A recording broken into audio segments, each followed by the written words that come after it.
All right. What's up, girlfriend? Hey, girl. Hey, girl. Same time. No, same day, different time. Same socks, same outfit, same hat, same Namdia, same journey. We self healing. We're self loving. And I've come across this space where healing my inner child has come up, and um, I've been asking some questions and answering them directly, doing my own therapy, and putting the little version of me on the chair and asking some deep and emotional questions, and not finding out until I'm actually answering the question how deep this really goes. Um, so in the spirit of when you meet up with your girlfriends and you guys have a drink, we shake, shake, shake before they pour the drink. So I put some questions in here, and I'm picking out a question, and I'm answering it on the fly. Um, so that you guys can get the real, see the real. I'm literally healing on camera. I'm acknowledging on camera. And this is honestly how it works with some of my friends. I'll start talking about something and start processing through something, and I'm like, oh my God. And now I have video that will forever be in the multiverse for everyone to see. Okay. What is this question? Okay. What interferes or insecurities do I project onto others? And how does it relate to my inner child?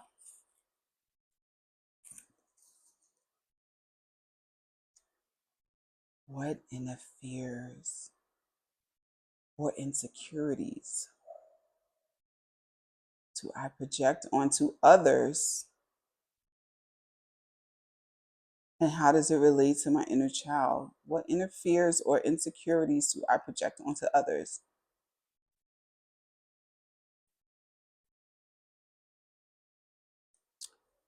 I don't want to answer this with the same thing I answered earlier with being overprotective, because that's my insecurity, like not being protective. But I feel like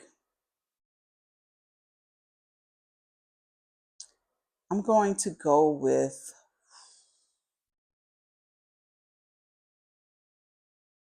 oh my, I don't know. What interferes? What interferes? Insecurities do I project onto others? Oh, I have to think about this. What interferes do I project onto others?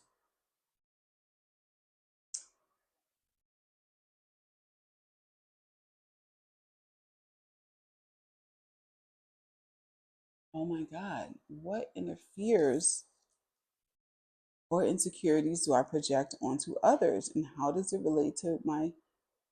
I don't know. I don't know. I don't have an answer. So what are some of my interferes? Not being accepted, being abandoned, being unloved.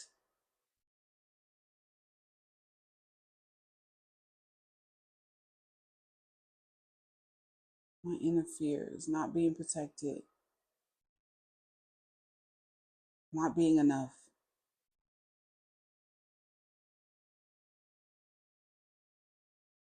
Okay, not being enough. How do I project that onto other people? Not being enough, not feeling like enough. That's my interfere, not being enough. Um, Maybe I'm hard on other people.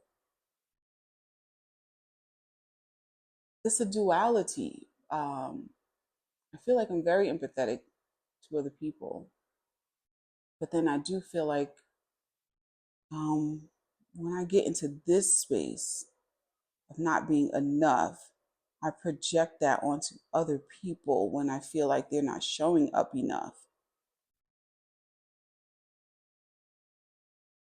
And I judge them. I judge them for not showing up enough because of my fear of not being enough or feeling like I'm not enough. So when other people don't show up as like, I guess, working hard or um, being able to save themselves, I don't know. I'm really trying to process this. Um, what inner fears do I project onto others? I'm sticking with not feeling like I'm not enough. I don't know. I feel like I'm going round and round. I feel like I'm going round and round. I feel like I may have to do a little bit more research. Hold on. Okay, I'm back. It's cold. I'm cold in here. Um, all right, so I had to like get some sort of inspiration to, you can hear me, right? To answer this question. This was a little difficult for me. So some examples of um how fears and insecurities show up in our interactions with others. Fear of abandonment, expecting others to leave you. If your inner child felt abandoned physically or emotionally, you might project that fear onto others by assuming people will eventually leave you. And this can lead to pushing people away first or feeling overly anxious in relationships.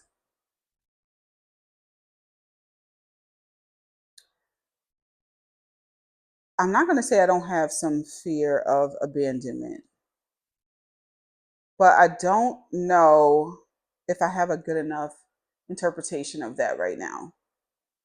Fear of rejection, people pleasing, or avoidance. Now, this might be something that I can relate to. If you were criticized or felt not good enough as a child, you might overcompensate by trying to make everyone happy, fearing their rejection. Or flip side, you may withdraw and avoid situations where you can be judged.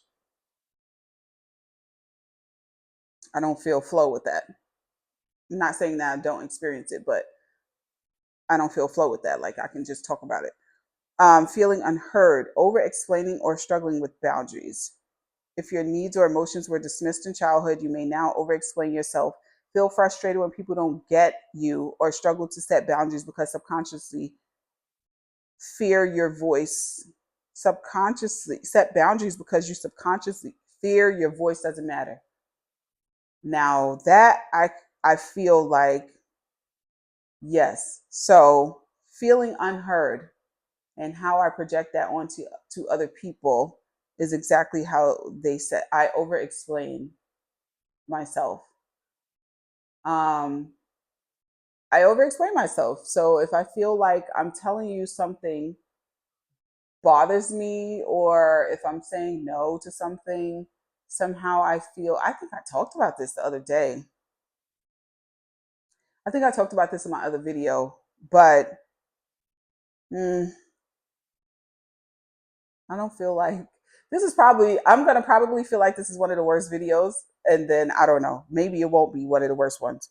But I definitely have feelings of feeling unheard. And then I find myself arguing my point, over explaining because I'm like, why don't you understand? Like, why aren't you hearing me? This is exactly what I'm saying. I'm saying exactly what I'm saying. Why are you negating what I'm saying when I'm telling you exactly what I'm saying is based on exactly what I feel? And I feel like I'm explaining it well from step one to the last point. Like, what are you not getting? And I guess that goes into seeking validation, right? Feeling unheard, over explaining, or struggling with boundaries. I totally struggled with not having boundaries. And I didn't know like you needed boundaries. And you kind of find out at a later time, like once you have an experience and you're like, oh, that's what that was. I should have had a boundary there. I should have had a boundary there. Um, because if there's no boundary here, this can show up in my life in a way in which I am not comfortable with. I don't know. That was whack. Fear of not being in control, micromanaging, or hyper independence. I think I mentioned this a little bit. If you grew up in chaos or felt powerless, you might feel the need to control everything around you to feel safe. This can look like micromanaging situations, struggling to trust others, or avoiding asking people for help. Well, that is me in a nutshell. Fear of not being in control. Micromanaging, I think I micromanage when I'm planning things. That's when I'm micromanaging. And that is a reflection of my insecurity because I don't want people to judge me and feel like I didn't pull something off and I wasn't effective and I wasn't efficient and I didn't do the hard work. So that is all out of fear when I'm being micromanaging based on that. My hyper independence. I hyperly independently, again, another duality. Damn, another duality. When I'm emotionally dealing with stuff, I will share. I will overshare with the people that I feel closest to or connected to or who can relate. And then I start feeling like I'm a burden and I'm too much.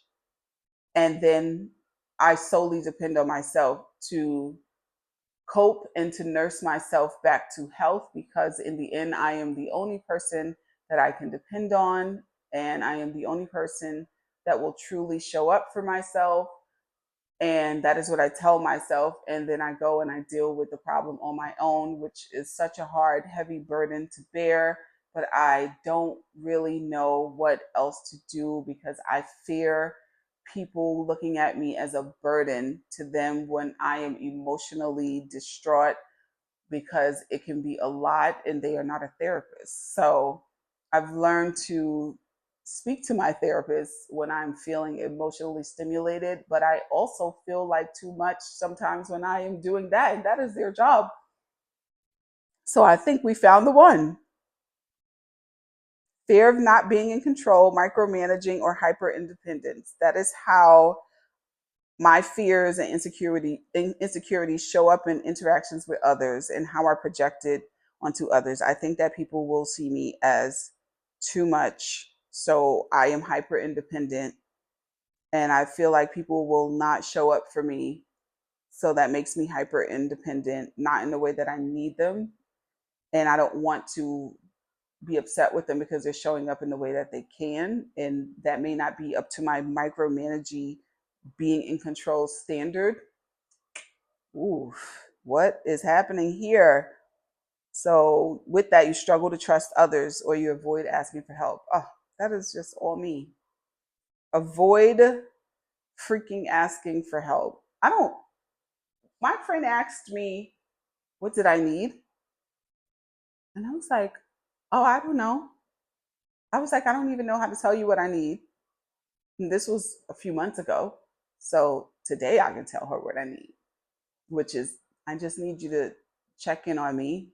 If you get the urge to send me a care package just to let me know you're remembering, you don't have to check on me every day. If you get the urge to send me a care package to say, hey, just thinking of you, I know you're processing and going through your journey and whatever. Um, yeah, and to just hear me out once in a blue for me to like vent or whatever and to not fix it because most times I'm just venting um, and seeking understanding, someone who understands. Um, what else? When I'm going through, like sometimes you're just gonna have to roll up on me because I will isolate. The rolling up on me is you. I don't need it because it's actually gonna I'm probably gonna have some like internal response because I don't really want that. Because I don't want to be dragged out of my like self pity, overthinking, processy experience, even though I need to. Yeah, this was all over the place. This one was over the place, and I think that this is going to require me to do some more self reflecting so I can be more clear about my fears and insecurities and how they're showing up in my interactions with others. So in my mind, this was probably the craziest. I don't think this is one of the best videos, and I don't even know if I'm going to post it. But I'll always remember who the I am and let them think whatever. Bye.